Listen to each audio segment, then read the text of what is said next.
Bonjour, bande de gros sacs à foutre. Take a big step back and literally fuck your own face!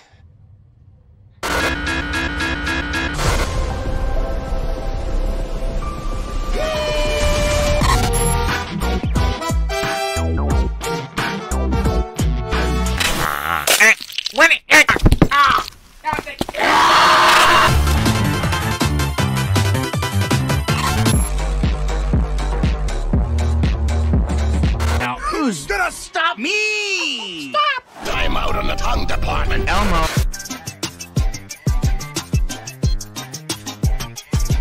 Salut tout le monde, on se retrouve pour la suite de la vidéo sur les mèmes sur Super Mario.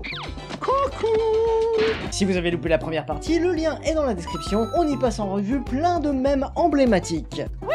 Pour rappel, on ne va pas parler de tous les mèmes sur la licence, parce qu'il y en a plus d'une centaine et que ça fait beaucoup trop, mais on a sélectionné les plus marquants, et je suis toujours accompagné de Mr Flèche. Salut tout le monde. Et après avoir dédié toute une vidéo aux gentils, cette fois, on va un peu parler des autres. Ah, les méchants.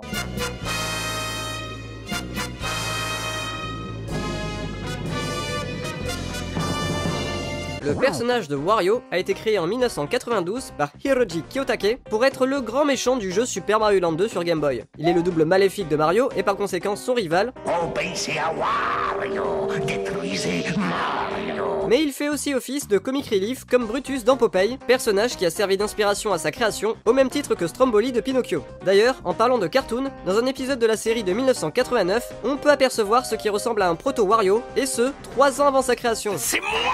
Au fil des jeux, il passe très vite d'antagoniste à vaincre à anti-héros qui a droit à ses propres aventures solo et autres party games comme les déjantés WarioWare. Mais en 2000, Nintendo lance Mario Tennis et Wario se retrouve face à un problème. Il n'a aucun équipier pour jouer les matchs en double. C'est là qu'apparaît pour la première fois le personnage de Waluigi. Créé et designé par Fumihide Aoki, il est pensé comme étant le double maléfique de Luigi, basé sur le modèle de la rivalité Mario-Wario. Et on constate que Aoki s'est grandement inspiré de cette case du manga Yonkoma Land Mario to Wario, sorti en juillet 1994 au Japon. Et il a aussi créé un autre personnage pour le jeu Mario Power Tennis, Wapitch, qui est resté dans l'ombre jusqu'en décembre 2023. Le mot japonais Warui, qui signifie mauvais, est utilisé pour baptiser les deux personnages tout en faisant des jeux de mots. Physiquement, ce sont des versions extrêmes des deux héros, un Mario bien plus rondouillard et un Luigi bien plus maigre. Cependant, la relation de ce duo maléfique n'est pas clairement définie. Ils passent de frère à cousin pour n'être finalement que deux personnages liés naturellement par leur rivalité avec les frères Mario. Dans un numéro du magazine Nintendo Power publié au début des années 2000, il est écrit que Waluigi serait un comédien du nom de Jimmy Papadopoulos qui aurait été engagé par Wario pour faire équipe avec lui dans Mario Tennis. Mais cette information n'était que pure spéculation, à une époque où le personnage n'était pas du tout défini par Nintendo. Wario et Waluigi ont tous les défauts du monde, agressifs, cyniques, impatients, arrogants, voleurs, mauvais perdants, autant de comportements très humains qui les rendent détestables, mais paradoxalement très attachants. Autant Wario a été globalement plutôt bien accueilli par le public, autant Waluigi a drastiquement divisé les fans de la licence. Certains argumentent qu'il est le plus mauvais et dispensable personnage jamais créé, preuve d'un profond manque de créativité de la part de Nintendo, qui ne sait d'ailleurs pas quoi faire avec, et d'autres estiment qu'il s'agit du meilleur personnage au fort potentiel inexploité, injustement boudé par ses créateurs. En effet, contrairement à Wario et aux autres personnages comme Luigi, Toad ou Peach, qui ont droit à leur propre jeu et un background scénaristique, Waluigi apparaît uniquement dans les party games de la licence, réduit au rôle de faire valoir pour Wario et Luigi. Et dans Dancing Stage Mario Mix sorti en 2005 sur GameCube, il cherche à s'emparer des clés musicales pour devenir le roi de la danse et contrôler les masses.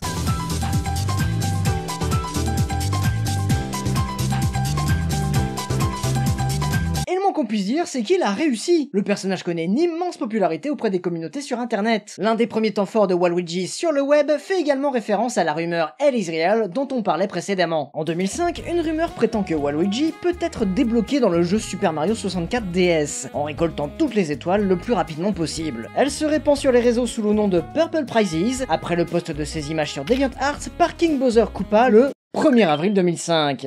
C'était un piège de l'infâme Koopa! En effet, il s'agit d'un hoax photomonté par Andrew Brown, rédacteur pour le blog Nintendo World Report, qui s'est directement inspiré de la légende Hell is Real, et vu que Luigi était effectivement devenu jouable dans Super Mario 64 DS, il fallait bien trouver un autre mystère. Mais ce qui a beaucoup aidé à booster la popularité du personnage sur internet, c'est son apparition dans Brawl in the Family, un webcomic créé en juin 2008 par Matthew Taranto, mettant en scène les personnages de Super Smash Bros. Brawl dans des petits sketchs humoristiques. Pour le 1er avril 2009, Waluigi envahit les cases en criant Too bad, Waluigi time. et renomme le comic Waluigi in the Family. Le personnage est chaotique, l'humour est absurde, les lecteurs sont conquis par Waluigi qui revient régulièrement dans le webcomic par la suite pour mettre le sbeul partout à base de Wa et Waluigi Time. Des expressions propres au personnage dans les jeux qui seront repris par la plupart des détournements le mettant en scène. Expecting movies too bad, Waluigi time! Et puisqu'on parle de Smash Bros, il faut absolument qu'on parle de la relation toxique qu'entretient le personnage avec la licence.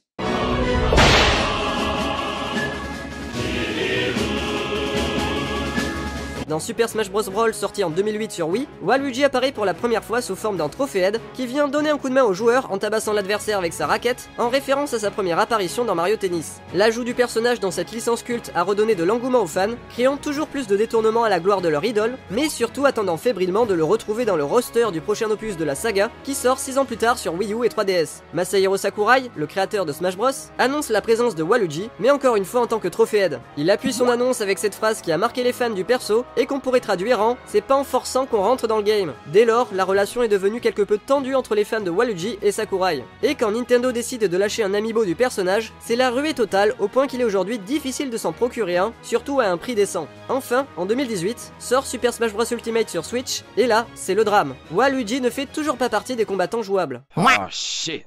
Here we go again. La tristesse et la déception sont immenses pour les fans qui répandent alors toujours plus d'eux-mêmes sur le personnage, destiné à rester le plus mal aimé des univers Nintendo. Ce sentiment de trahison pousse les communautés à demander la justice pour Waluigi, débouchant sur un harcèlement massif de Sakurai sur les réseaux au passage. Malgré tout, les fans ont continué d'espérer jusqu'au dernier DLC, en vain.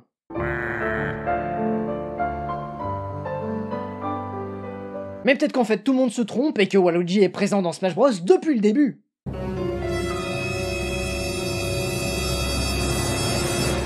Quoi qu'il en soit, la réhabilitation du personnage se fera par les communautés de modeurs, qui permettront à toutes et à tous de jouer avec Waluigi dans Super Smash Bros Brawl, mais aussi dans Super Smash Bros Ultimate, sans parler de sa présence dans le fangame Smash Bros Crusade depuis 2008. D'ailleurs, ces communautés d'internet vont aussi réparer d'autres injustices. Pour Halloween 2011, Thunder Dragon va lui offrir son premier rôle de héros dans le jeu de plateforme Psycho Waluigi, que vous pouvez télécharger comme les 170 000 autres utilisateurs sur le site Mario Fangame Galaxy, ou bien le découvrir avec moi lors de mon prochain stream. Waluigi devient aussi le héros de Ocarina of Time en 2014 et de Breath of the Wild en 2017, quand il ne se bastonne pas contre les combattants de Dragon Ball FighterZ.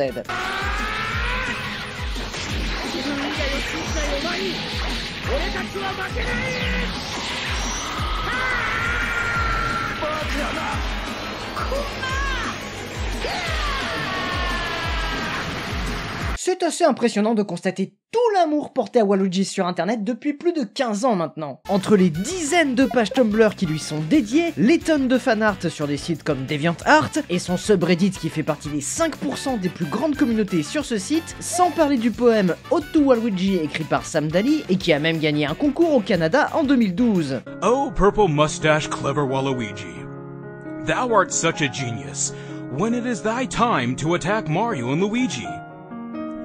How thou attach springs to thy shoes, know I not.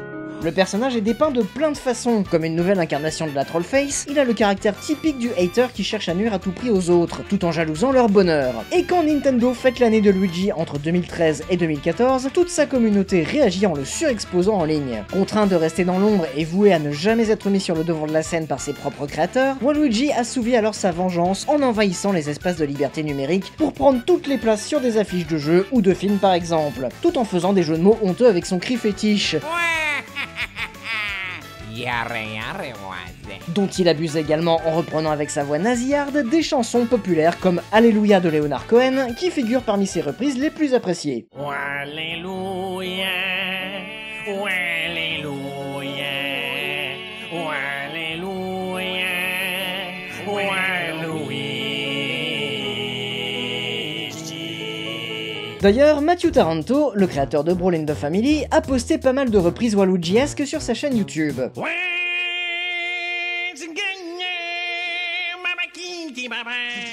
Mais il arrive aussi que Waluigi soit montré à l'inverse, comme quelqu'un de gentil sur qui le sort s'acharne en permanence, et qui se retrouve souvent à faire le discret sacrifice de sa personne pour influer sur le bonheur des autres, acceptant son sort de la plus noble des façons. Oui, parce que sur internet on aime bien rendre les gens gentils méchants et les gens méchants gentils. Ce personnage fonction, délaissé par son créateur, uniquement créé pour combler un vide, a fini par remplir celui dans le cœur des internautes, qui vont participer à étoffer sa personnalité et imaginer tout un tas d'histoires autour de lui. Et c'est l'association de cette profonde injustice envers le personnage et son développement communautaire qui en fait l'un des avatars de Nintendo les plus appréciés sur internet. Indirectement, Nintendo a fait un beau cadeau aux fans en leur offrant cette coquille vide qu'ils peuvent remplir à leur manière. Fans qui vont à leur tour lui offrir le plus beau cadeau qu'on puisse lui faire en faisant le roi de la danse pour de vrai. Encore de nos jours, Waluigi continue de charmer les internautes avec ses chansons et ses pas de danse endiablés.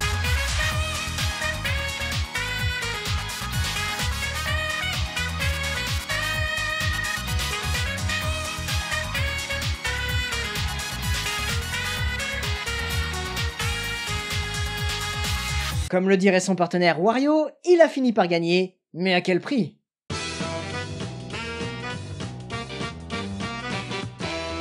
Si vous êtes adepte des réseaux sociaux et des mèmes internet, vous avez déjà probablement vu passer cette image de réaction présentant Wario, l'air défaitiste, sur fond de légère éclaircie d'un ciel nuageux, avec cette phrase « J'ai gagné, mais à quel prix ?» Ce mème est une représentation moderne de l'expression « victoire à la Pyrrhus », une référence au roi des pires Pyrrhus Ier, qui a remporté ses victoires au prix de lourdes pertes humaines lors des batailles d'Héraclée et Osculum entre 280 et 279 avant JC. Oh, il a pris des raclés au culum quoi.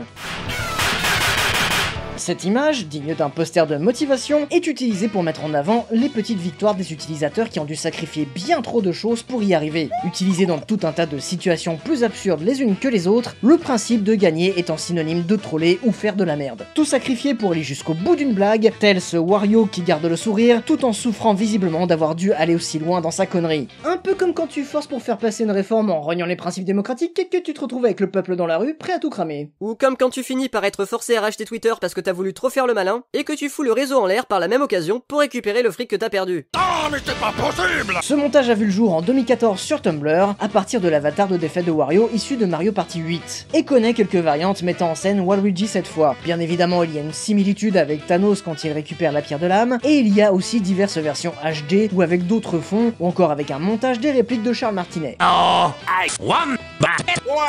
Par contre, s'il y a un méchant qui gagne jamais, c'est bien Bowser. Sauf quand il transitionne et qu'il gagne le cœur des fans, et celui de Mario.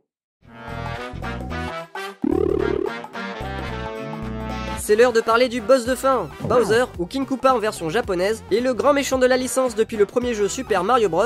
Et, à l'exception de quelques opus, il est l'antagoniste principal qui passe son temps à kidnapper la princesse Peach. Shigeru Miyamoto a basé son design sur celui de Jio-Mao, du film d'animation de 1960, Alakazam le petit Hercule, adaptation du manga d'Osamu Tezuka, lui-même inspiré du conte chinois Le Voyage en Occident. Mais Jio-Mao, on le connaît surtout pour être le père de Chi-Chi dans Dragon Ball. Ok, donc Bowser c'est le beau-père de Sangoku. Finalement, il devient une sorte de grosse tortue dragon qui dirige l'armée des Koopas contre le royaume champignon, et ils sont systématiquement défaits par Mario et ses compagnons. Mon armée!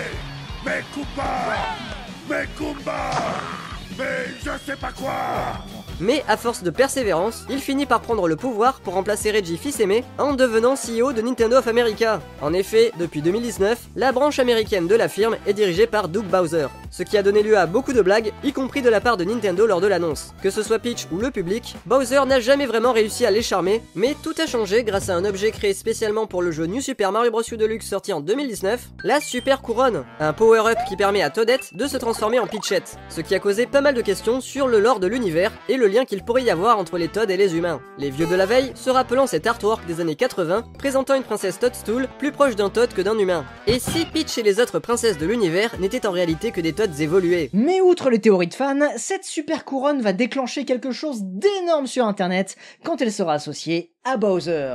C'est le 14 avril 2018, lors d'un Nintendo Direct, que les internautes découvrent le trailer de New Super Mario Bros. U Deluxe, introduisant la fameuse Super Couronne et la transformation de Toadette en Peachette. Alors que les fans théorisent sur l'implication de ce nouveau power-up, un artiste pseudonymé Aniwa crée un petit Yonkoma qui reprend la scène du mariage à la fin de Super Mario Odyssey, durant laquelle Peach envoie balader Bowser, mais aussi Mario, préférant garder son indépendance et en profiter pour vivre sa vie. Un développement du personnage plutôt bienvenu. Du coup, Aniwa imagine les deux ennemis se rapprocher à travers travers cette peine de cœur commune, lorsque Bowser propose à Mario une alternative, la super couronne, qui ici est utilisée comme un moyen de substitution et pour essayer de rendre Peach jalouse. Eh ben il tombe bien bas le père Mario. Aniwa poste son Yonkoma sur tous ses réseaux 5 jours après le trailer et ça explose littéralement internet. Ce retournement de situation inattendu va faire mourir de rire les internautes et ouvrir une boîte de Pandore qui ne se refermera jamais. En l'espace de quelques jours, la désormais célèbre Bowsette envahit littéralement le royaume internet, subjuguée par le charme ténébreux de sa nouvelle waifu.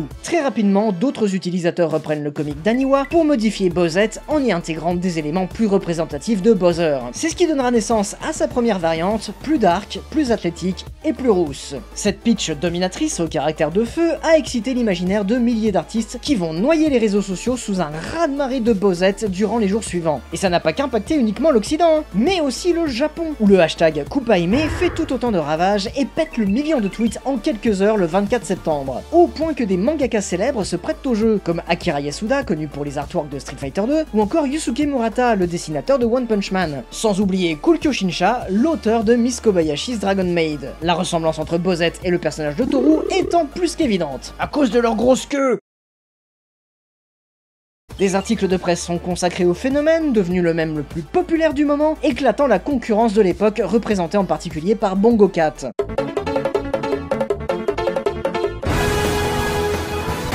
Mais ça ne va pas se limiter qu'au fanart. Très vite on voit apparaître pléthore de cosplays tous plus réussis les uns que les autres, mais aussi des animations reconstituant l'histoire d'origine.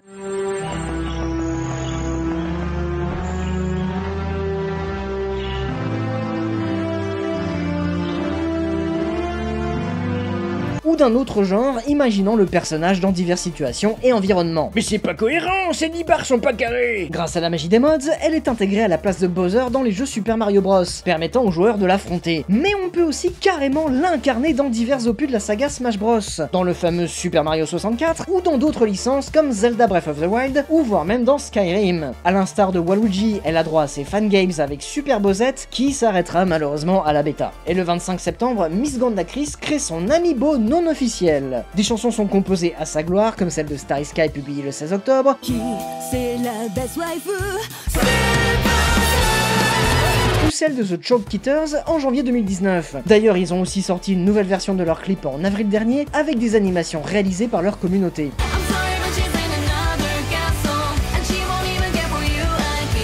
Mais globalement, la forme la plus répandue du même, ça reste les fanarts. Énormément de variations sont créées par les fans, dont certaines présentent des variations bien moins sexy et plus réalistes de ce que donnerait une transformation de Bowser en princesse.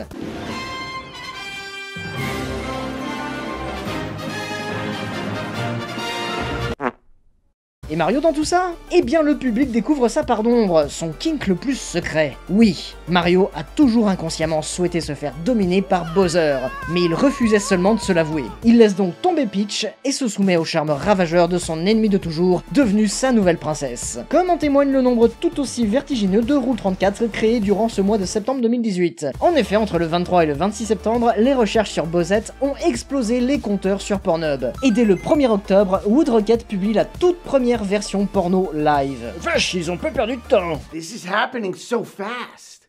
Après avoir été une icône gay, Bowser sort de son œuf et devient une flamboyante icône transgenre aux yeux de tous. Ce qui provoque la jalousie de Birdo, le premier personnage trans de l'univers de Mario, et qui était là bien avant Bowsette. Et qui est canon. C'est vrai, j'avoue. Si le public est très enthousiaste au sujet de la transition de Bowser, qu'en a-t-il été de son entourage proche? Parce que oui, pour rappel, Bowser a un fils. Fils qui ignore qui est sa mère. Vous voyez où je veux venir là? Dans un premier temps, Bowser Jr. est utilisé pour exprimer une réaction de rejet générée par le choc de la transition en demandant aux internautes d'arrêter de faire des trucs à son père. Puis il finit par accepter la situation, se réjouissant d'avoir enfin trouvé la maman qui lui manquait tant, pour enfin être à son tour super couronné et devenir une petite Bowsette Jr. aussi mignonne qu'insupportable, rendant la vie difficile à la maison. Le quotidien de mère célibataire, ça peut vite devenir un enfer. Heureusement, un nouveau papa va les rejoindre, ou pourquoi pas une deuxième maman. Mais ça ne s'arrête pas à la famille Bowser. La La couronne aux hormones va passer de tête en tête dans tout le royaume champignon. Des bobombes au Bilbal, en passant par les Bloops, les Mascas, les Goombas, Kamek, tous les ennemis de Mario deviennent des princesses sexy et aucun Koopa n'y coupera. Les artistes laissent alors libre cours à leur abondante créativité, abreuvant les réseaux de design très variés, souvent très coquins, mais toujours extrêmement soignés. 3 variants en particulier vont se détacher du lot et devenir aussi populaires que Bowsette.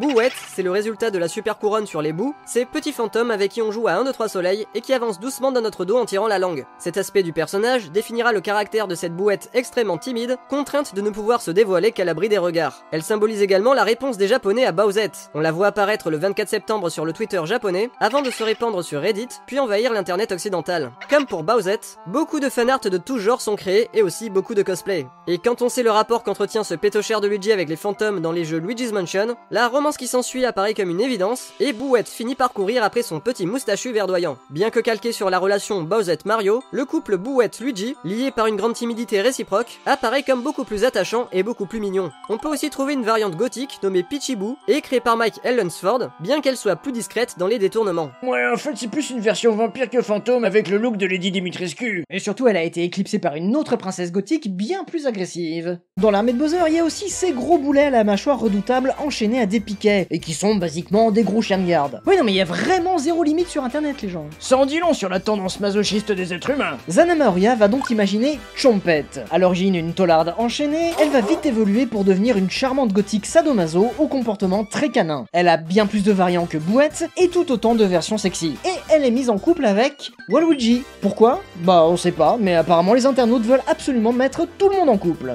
Tout le monde, sauf Piranette. Parce que oui, il y a des gens qui ont eu l'idée de transformer une plante piranha qui jaillit des tuyaux pour croquer le cul de Mario en princesse waifu. Enfin plutôt en Poison Ivy waifu. Et bien évidemment, elle a énormément de tentacules. Pourtant, quand elle a été créée sur Tumblr, ça partait tranquille. On restait dans l'esprit kawaii des autres princesses. Cela dit, même si elle est moins populaire que ses consoeurs, elle n'en est pas moins dénuée de variations dans son design, parmi les plus imaginatifs que j'ai pu voir durant mes recherches. Mais bien évidemment, le délire ne s'arrête pas qu'au personnage de l'univers du plombier. La couronne va aller se planter sur la tête de tout un tas de personnages Nintendo et va même s'aventurer au-delà en intégrant d'autres célèbres licences pop culturelles. On a même eu des expériences dangereuses à base de super couronnes posées sur une autre, ou encore celle-ci où Bowser utilise la double cerise pour se cloner, puis coiffe son double de la couronne pour se mettre en couple avec. Sur internet, l'imagination n'a aucune limite. Mais vous n'avez pas le droit de faire ça, arrêtez! En parallèle de tout ça, les internautes se sont amusés à créer des suites à l'histoire du Yonkoma d'origine, montrant tous les couples secrets pour terminer sur Daisy et Peach seule et triste, jusqu'à ce que cette dernière retire sa couronne pour devenir un bel husbando bien musclé. Par la suite, on a pu voir un clin d'œil au phénomène dans un OAV de Neptunia en 2019, et Bowsette figurera dans le Guinness World Records Gamer Edition de 2020. L'engouement autour de ces mèmes, cristallisé par Bowsette, a poussé certains internautes à lancer une pétition pour demander à Nintendo d'intégrer le personnage dans le lore officiel. Et, bien que cette période fut très créative du côté des fans, elle a été également très lucrative du côté de l'entreprise Nippon, avec une hausse fulgurante de ses actions en bourse, coïncidant avec l'apparition de la princesse des Koopas. Interrogé sur le succès du mème, Nintendo a simplement répondu « No comment ». Et moi je préfère ne pas regarder ce qui se passe. En temps normal, Nintendo, ils aiment pas trop qu'on joue avec leur propriété intellectuelle, mais face à l'engouement populaire, ils n'ont pas pu ignorer Bowsette, sans pour autant accepter de la canoniser. Faut pas déconner non plus. Je ne peux jamais m'amuser comme j'en ai envie. Après tout, ils avaient déjà transformé Bowser de cette façon en 2003, dans Mario Luigi Superstar Saga, où il fusionne avec Gragemona pour devenir Bowsermona. Ou alors, c'est peut-être parce qu'en fait, ils ont déjà une version de Peach Bowserisée dans leur carton, car il se trouve justement que dans l'artbook officiel de Super Mario Odyssey, sorti en 2017, on peut voir un petit croquis montrant Bowser utiliser son chapeau magique pour prendre le contrôle de Peach. Et forcément, il n'y a pas fallu longtemps pour que les internautes s'en emparent et détournent cette nouvelle version du personnage nommé Koopitch, qui du coup est canon. D'ailleurs, dans cet artbook, il y a aussi de jolies tenues pour travestir Mario. Dommage qu'on ne les ait pas dans le jeu. On se consolera avec les tétons du petit moustachu. A noter également qu'avant Bowsette, il y avait Koopa Girl, créée en juillet 2018. Quant à Inawa, il tweet au sujet de sa folle ascension et avoue avoir été effrayé par la proportion gigantesque qu'a pris sa création en seulement quelques jours. Bowsette a tellement marqué internet, et en particulier la culture web japonaise, qu'il a reçu un trophée de la part des sites Pixiv et Nico Nico quelques mois après. Bien que complètement dépassé par sa créature, ce docteur Frankenstein de l'ère numérique Niantic a fait de Bowser sa mascotte en créant d'autres histoires la mettant en scène, comme cette parodie de la réunion des méchants du film Les Mondes de Ralph. Et tous les ans en septembre, il fête son anniversaire, l'occasion pour les artistes d'en remettre une couche. D'ailleurs pour le premier anniversaire, Aniwa en a profité pour réaliser une version HD de la première apparition de Bowser. Pourtant, plus un mème est viral sur une période courte, plus il a de chance de saouler les utilisateurs et de finir très vite oublié, voire carrément détesté. C'est un phénomène qu'on voit régulièrement arriver pour beaucoup de mèmes. Malgré tout, quand on pense le mème mort, Bowser et la super couronne reviennent pour faire bouillonner l'imagination des internautes. Impossible de se débarrasser de la super couronne. Nos héros et les internautes ont beau essayer différentes méthodes, elle finit inexorablement par transformer tout ce qu'elle touche en princesse. Mais genre vraiment tout quoi. Même les objets sont anthropomorphisés, même Earth-chan devient une princesse. Et à cause de ça, le secret le mieux gardé des Français a été dévoilé à tout le monde. Quand le jeu Bowser's Fury sort en 2021, rebelote, une nouvelle variante apparaît toujours plus badass. Et quand l'acteur Jack Black est annoncé dans le rôle de Bowser pour le film Super Mario Bros, évidemment qu'on y pense tout de suite. Évidemment qu'une nouvelle version encore plus métal apparaît. En fait, la meilleure façon de faire mourir le mème aurait été que Mario rejette la proposition de Bowser, et rien de tout ça n'aurait jamais existé.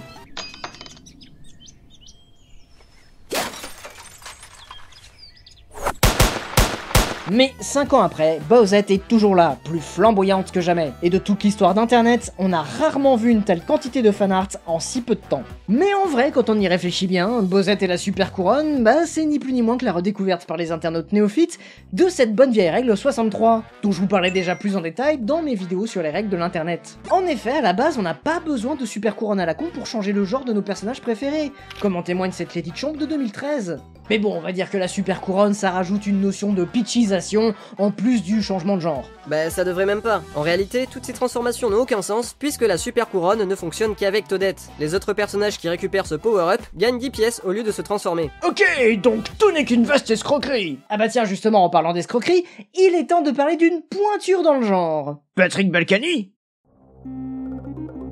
Tapis dans l'ombre, il guette son heure. Tirant les ficelles à coups de manigance. Il avance masqué pour mieux tromper la confiance. Régnant en secret sur le royaume champignon. Et sur le royaume de Bowser. Le grand méchant de l'histoire est en fait tout mignon. Et il a pour nom... Yoshi! Quoi?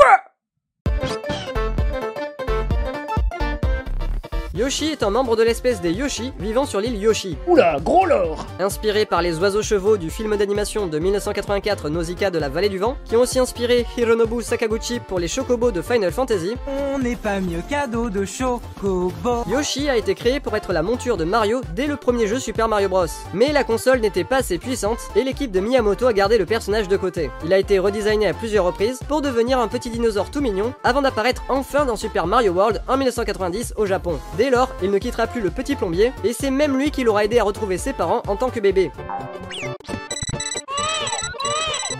Mais derrière cette image de petit animal tout gentil se cache un sombre secret. Le 28 mai 2016 sur Tumblr, l'utilisateur DRN000 répond à la vidéo parodique de Josh Busker en disant qu'il n'y a absolument rien à reprocher à Yoshi. C'est alors que la vérité éclate au grand jour, quand Drudigon révèle que Yoshi fait de l'évasion fiscale. La preuve est fournie des propres aveux de Yoshi avec cette image qui va tourner un peu partout sur le net par la suite. Mais on peut trouver d'autres aveux de l'animal dans le jeu Fortune Street Wii de 2011 où il tente déjà de magouiller le système. Entre 2017 et 2018, de nombreuses autres preuves s'accumulent sur les réseaux. Le petit dinosaure vert ne peut plus se cacher, Internet sait. Il y a eu plein de blagues là-dessus, notamment des fausses jaquettes de jeu, mais aussi des animations montrant Yoshi en prison, ou encore des musiques comme celle de Sylva Gunner, qui sera d'ailleurs reprise dans quelques fangames. D'ailleurs, parmi les quelques fangames qui ont été créés, le jeu de Cheespin, basé sur le moteur de Mario 64, est toujours en cours de développement et s'annonce très prometteur. Ah bah tiens, on se fera la démo sur Twitch prochainement. Mais lors d'un combat de Super Smash Bros Ultimate, Yoshi s'est fait choper par les agents de l'IRS. Quand c'est arrivé aux oreilles de Masahiro Sakurai, Yoshi fut tout de suite retiré du jeu. Boycotté de partout et n'exerçant plus d'activité physique, il prend beaucoup de poids durant son procès. Il est jugé coupable et va en prison, mais on ne sait pas comment, il a fini par se faire libérer assez rapidement.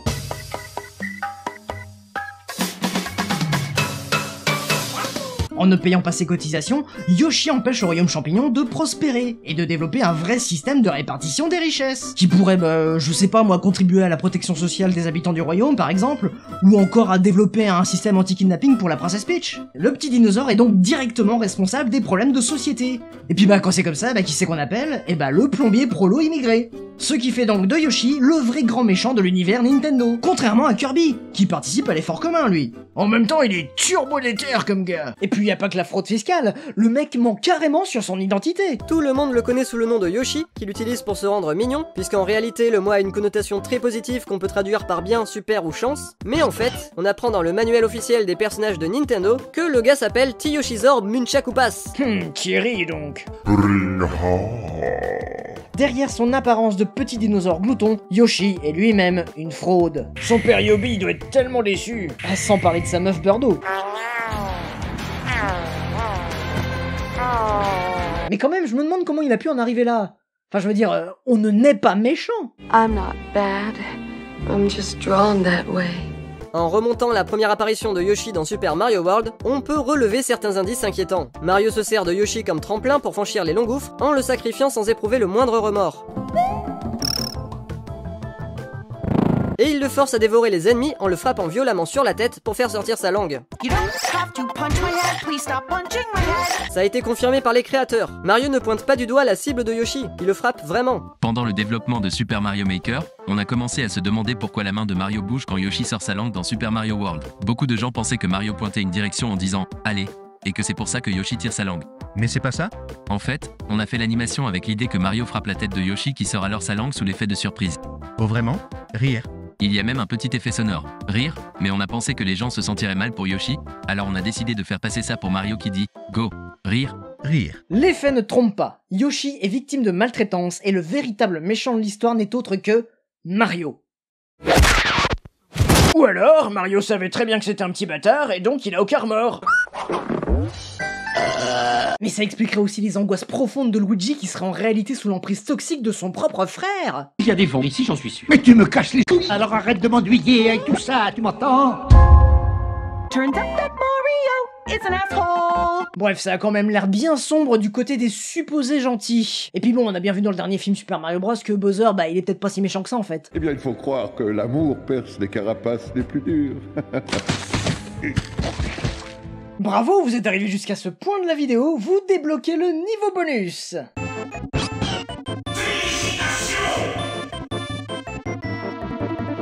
On va donc terminer sur un florilège de mèmes autour du film d'animation. Sorti en 1986 au Japon, Super Mario Bros. Pichime Kyushutsu Daisakusen, qui montrait déjà l'histoire de Mario comme un isekai, n'a eu que très peu de copies VHS, ce qui en fait un objet très rare et très cher. Mais heureusement, il a été uploadé sur YouTube dans les années 2010 et restauré en HD avec des sous-titres en avril 2022. Attends, on n'avait pas dit que ce serait plutôt...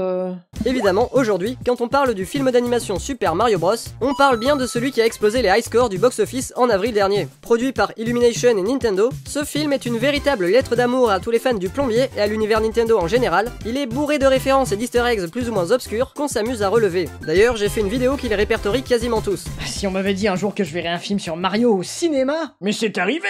T'avais 9 ans, tu te souviens? Non, ça s'est jamais arrivé, ça. Ah si, là, le film avec Bob Hoskins et John le Gizmo, là. Non, c'est jamais arrivé, ok? Ok. En effet, le succès du film d'Illumination remet en perspective le gros échec critique et commercial de l'adaptation de 1993, encore considéré comme l'un des plus mauvais films de l'histoire par beaucoup de gens. Mais peut-être qu'on n'avait pas bien compris l'attention et qu'en fait il s'agissait pas d'une adaptation des jeux vidéo, mais de la sitcom des années 90. Et puis avec le recul, on peut se dire que ce film a quand même le mérite de prendre des risques, en proposant une version dark fantastique dieselpunkisante de l'univers de Mario, tel qu'on aurait pu l'imaginer de nos jours avec la mode des films refaits par des IA. Mais du coup, ça veut dire que ce film avait en fait 30 ans d'avance. On vous laisse débattre là-dessus dans les commentaires. Je te pèterai la gueule à la récréation. Nous, on va continuer à parler des mèmes issus du film d'animation de 2023.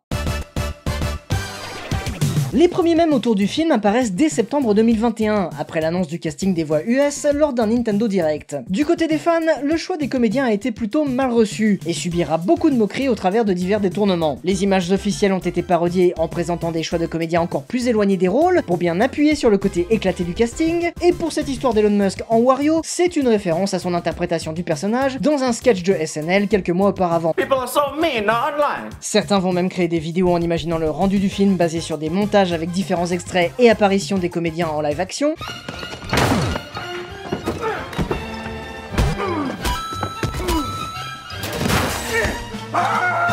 et d'autres ont imaginé des castings pour d'autres adaptations de jeux vidéo comme Animal Crossing, Team Fortress 2 ou encore Half-Life. Par contre, s'il y a un choix sur lequel tout le monde était d'accord et qui n'a pas été remis en question du tout, c'est bien celui de Jack Black pour interpréter Bowser. Unanimement acclamé, le comédien n'a pas caché son excitation et son amour pour ce rôle en se faisant même tailler un costard sur mesure. En revanche, ce qui a énormément déçu, c'est le choix de Chris Pratt dans le rôle de Mario. On l'imagine mal en plombier avec ce timbre de voix très éloigné des aigus de Charles Martinet. It's me, a Mario.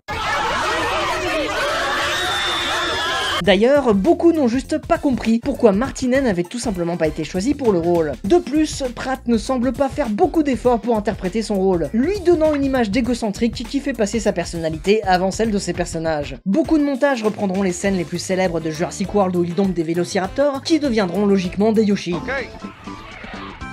Eyes on me. Blue. Blue. En juillet 2022, les membres du casting US sont modélisés en 3D pour être intégrés au projet de remake du premier Super Mario Bros développé par Reimaginated Games, grâce au moteur graphique Unreal Engine. Et cette crainte autour de la future performance vocale de Chris Pratt s'est amplifiée lors de la sortie du premier trailer le 6 octobre 2022. Mushroom Kingdom, here we come.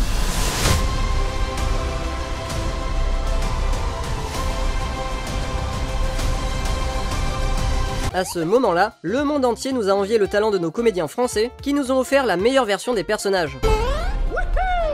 Même si la performance de Jack Black est énorme en VO, mais on verra ça après. Les différentes bandes annonces ont enjaillé la majorité des fans, et beaucoup de détournements sont faits autour de séquences déjà cultes des mois avant la sortie du film. On voit pas mal de scènes reproduites en dessins de différents styles, imitant parfois le trait des artworks officiels de Nintendo. Des remakes des bandes annonces sont réalisés avec des extraits du cartoon de 1989, ou encore en version Nintendo 64, voire même en version Hotel Mario. Mushroom Kingdom, here we come. L'une des scènes les plus détournées du premier trailer est celle qui dévoile l'introduction du film, où Bowser affronte l'armée du roi pingouin. Alors que la différence disproportionnée entre les deux armées saute aux yeux, le roi pingouin reste extrêmement sûr de lui, en demandant à Bowser s'il va se rendre malgré tout, mais ce dernier se marre et répond par la négative, avant de tout cramer pour de bon. Cet échange est beaucoup parodié par les internautes, notamment sur Reddit, où un format image macro en 2 cases voit le jour, pour faire des vannes en imaginant différents contextes de lutte entre les deux personnages. On retrouve ainsi beaucoup de fanart sur ce roi pingouin trop badass, dont une version mixée avec le même de Pingu terrifié.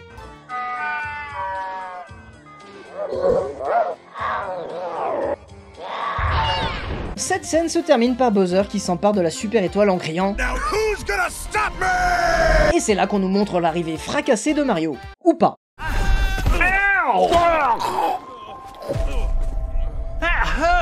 Comme on peut le voir au travers de nombreux montages postés sur le web, remplaçant notre valeureux plombier par des personnages d'autres univers qui viendraient arrêter Bowser à sa place. Et qui d'autre de mieux placé que Shrek, bien sûr. D'autres montages remplacent la voix de Bowser par autre chose, comme par son rire dans Hotel Mario par exemple, mais surtout par le cri de Barbe Blanche dans One Piece. The One Piece is real! Faisant référence au même du même nom et à des montages pornographiques des personnages du manga. Après le post d'un détourage sur fond vert de la scène, de nombreux TikTokers se sont amusés à replacer Bowser dans différents contextes. Et il y a eu la première affiche du film qui nous montre Mario de dos face au royaume champignon. Mais les gens ils ont été choqués par son absence flagrante de cul. C'est vrai qu'un plombier ça devrait plutôt ressembler à ça. Heureusement, le petit boule de Donkey Kong lui, il est toujours là. You may think it once. En parlant de Donkey Kong, les extraits du combat contre son rival historique sont aussi détournés avec les codes de la culture web.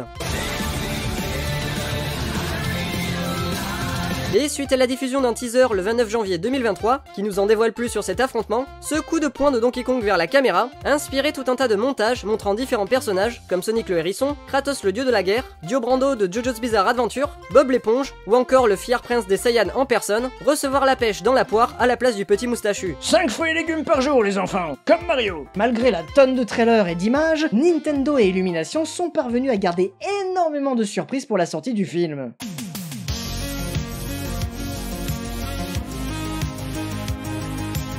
L'une des scènes les plus mémorables est celle où Bowser, interprété par un Jack Black ici parfaitement exploité tant pour ses talents de comédien que de musicien, chante son amour pour Peach, ou plutôt pour les Peaches. En effet, le pluriel ici utilisé donne un double sens à la chanson, l'emoji de la pêche symbolisant les fesses. Et phonétiquement, on est à une lettre d'un tout autre mot bien plus vulgaire pour catégoriser la jante féminine, rappelant également un autre mème bien célèbre qui ne manquera pas d'être utilisé par les internautes. Quand on y réfléchit, c'est quand même assez incroyable qu'une boîte aussi sévère et contrôle fric que Nintendo ait laissé passer un truc comme ça. Mais bon, c'est Jack Black, je veux dire, le mec sait manier la vulgarité comme personne tout en restant drôle et touchant, donc ça passe. Ou alors, les Japonais sont vraiment tous nuls en anglais. 3 semaines après avoir été publié sur la chaîne YouTube d'Illumination, l'extrait original a été vu presque 30 millions de fois, soit plus que n'importe quel autre extrait du film en 7 mois. Et c'est presque autant que le clip officiel posté quelques jours avant, mettant en scène un Jack Black flamboyant dans son costume de Bowser. Cette chanson romantique fait chavirer le cœur des internautes qui vont lui rendre hommage dès la sortie du film au travers de fanarts, mais aussi avec des reconstitutions de la scène dans divers styles d'animation comme ce machinima de Mario 64.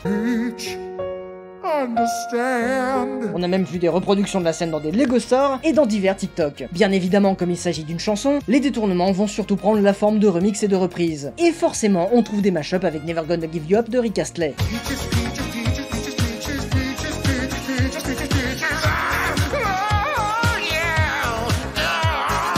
Un même increvable ce Rickroll.